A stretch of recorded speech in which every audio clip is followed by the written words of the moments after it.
Hello, dear friends. Today is October 1st, 2025, and this is the traditional overview of the battle map. As of today, there are some changes along the line of contact. The main developments are taking place on the Julipole axis. There are also news and changes on the Pokrovsk axis, as well as on the Civk, Krani Lyman, and Kupansk directions. We are also receiving updates from Vauvchansk and the Sunumi axis, which we will discuss and review in this video report. And before we begin, as always, I sincerely ask you to subscribe to the channel. Your subscription greatly helps the growth of the channel. If you are watching this video not for the first time but are still not subscribed, please do so. I would also like to inform you that I have finally created a Telegram channel, where I will be posting videos that are not suitable for YouTube. The link can be found in the description of this video and in the channel description. Now let's move straight to the Oric axis. On the Oric axis, there is information that Russian forces have stalled in the area of Stepnohursk. Here, the Ukrainian command brought in a large number of FPV teams, which are preventing Russian troops from advancing. According to some reports, Russian forces have even pulled back slightly. Let me remind you that heavy fighting is ongoing here for Stepnohursk and also on the southern outskirts of Primorsk. As of today, no changes have been recorded here. There is also information that fierce battles continue in the area of Malotokmachka, but Russian forces are not in a hurry to advance. From this location, a video appeared yesterday evening. Russian forces destroyed a Ukrainian tank here. Otherwise, no significant news or changes have been reported on this axis today. Let us now move to the Julipole axis. Russian forces have managed to secure positions on the eastern outskirts of Poltavka. A video came from this location.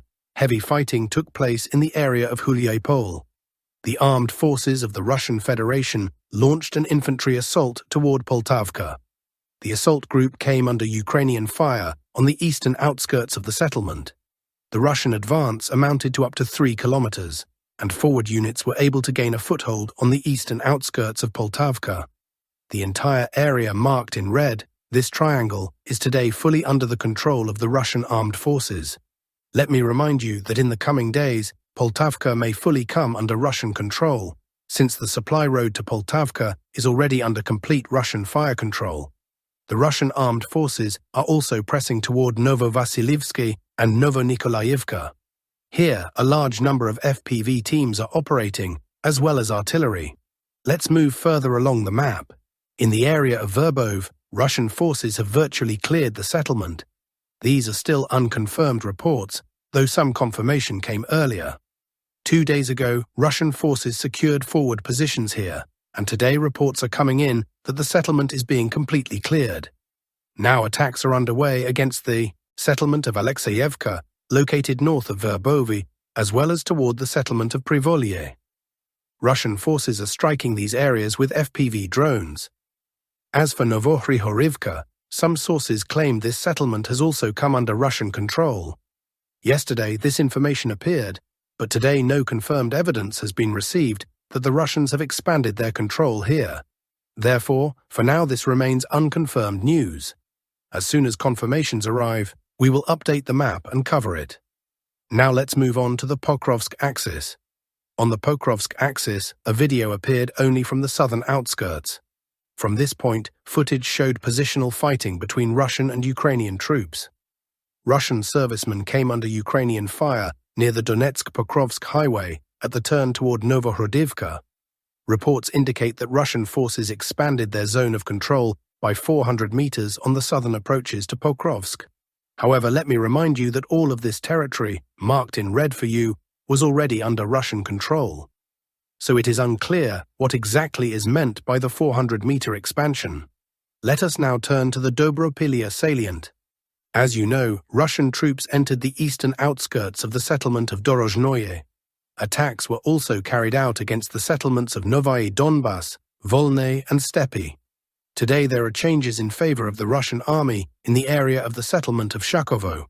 This entire section of the front has now fully come under Russian control. Let me remind you that yesterday, Russian troops captured the quarries in this area. Footage came from here showing forward Russian positions. Today, confirmed information has arrived that the territory marked in red has been fully cleared and is under Russian control. The advance here amounted to up to 700 meters. Ukrainian positions near Shakovo are also under attack. Everything indicates that Ukrainian troops are now in a semicircle. Their supply road is under fire control, and Russian troops may soon reach the road physically and cut it off. After that, the entire Ukrainian grouping in Toretsk, Sofiyivka, Shakovo and Vladimirovka could end up fully encircled. Let us briefly return to Pokrovsk. I forgot to mention that in this area, a Ukrainian tank was destroyed. Russian FPV teams located and destroyed it. The footage will be posted in my Telegram channel. Now let us move to the Civk axis. On the Civk axis, as you know, Russian troops are advancing from the southern outskirts of Civk along the railway line near the settlement of Vauvchansk. Here, according to pro-Russian sources, Russian forces advanced by 2.5 kilometers, although we have marked only a 1-kilometer advance on the map. We discussed this yesterday. Reports also suggest that Russian troops have entered the southern outskirts of Zvanivka. The area marked in red corresponds to yesterday's information. Today, however, there are claims that the Russian-controlled zone here is much wider, and in the coming days, once confirmation appears, we will update the map. For now, this remains unverified news, but the trend shows that Russian forces are advancing successfully from the south. Today, a video came from this point showing heavy fighting near Civk. An infantry assault group of the Russian armed forces carried out an attack near Civk. A small storm group took up a new position at a mine. The Russian advance here amounted to up to 500 meters, and all territory marked in red has passed under their control. Yesterday we talked about Russian forces clearing this pocket and straightening the front line. Today, however, footage came only from this one area, but everything suggests that Russian troops are in fact moving toward the settlement of Dronovka.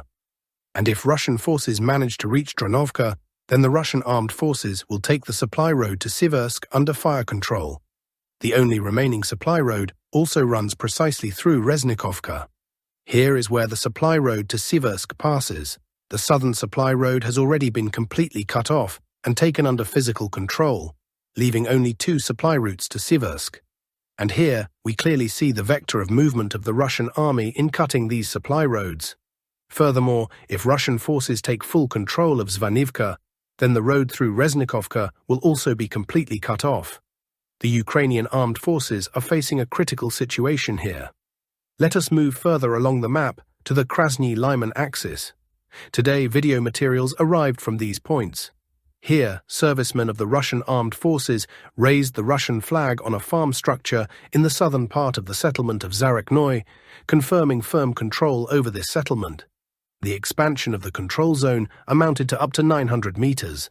Let me remind you that Zarechnoye has long been under Russian control, but only today did confirming footage from the southern part of this settlement appear. Attacks are now underway against the settlement of Julipole.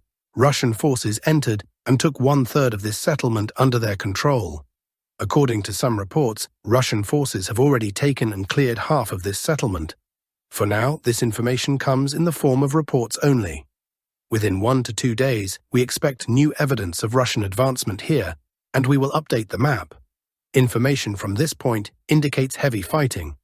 Thus, we can conclude that Russian forces are expanding their zone of control, and at present the control line likely looks like this. Everything indicates that after the loss of Julipole, the Ukrainian command will lose its supply line.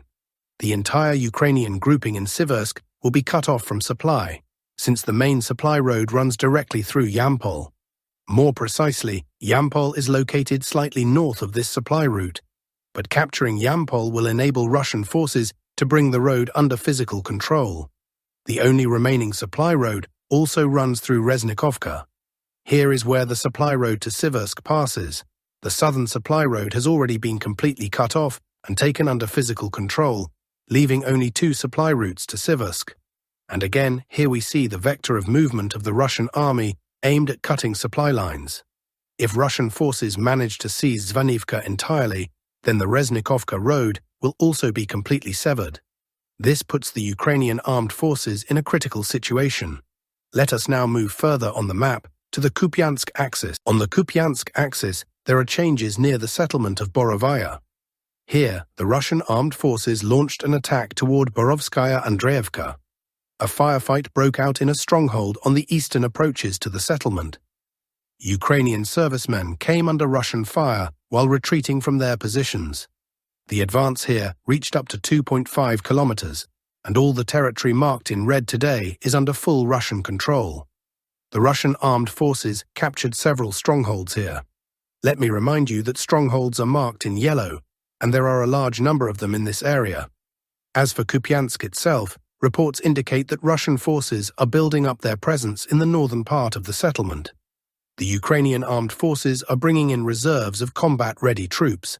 They are trying to stabilize the front line, but Russian forces are making gains here. As of today, however, no confirmed evidence of expanded control has appeared. All information from this sector still comes in the form of unconfirmed reports. Let us move on to Vauvchansk. In the Vauvchansk area, heavy fighting continues. Today, Ukrainian forces attempted to counterattack and push the Russians back. 2 assault groups moved into the city center, but they were destroyed by FPV drone units on the approaches to the line of contact. Let me remind you that the line of contact runs in this manner, leaving a gray zone between Russian and Ukrainian forces. These 2 groups were completely destroyed in that gray zone. Fierce battles are also ongoing west of Vauvchansk, in the forested areas along this section of the front. Now let us move to the Sumy axis. On the Sumy axis, reports indicate that Ukrainian forces are continuing attempts to attack Russian positions near the settlement of Alexeyevka. Today, another assault on this settlement was attempted, but the Ukrainian side again achieved no success. Alexeyevka remains under the control of the Russian armed forces. Russian forces are well entrenched here and are not allowing Ukrainian troops to advance toward the settlement.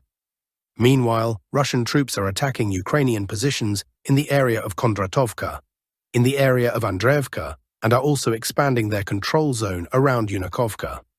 Let me remind you that the southeastern part of Yunakovka has not been fully cleared, and Ukrainian presence is still possible there.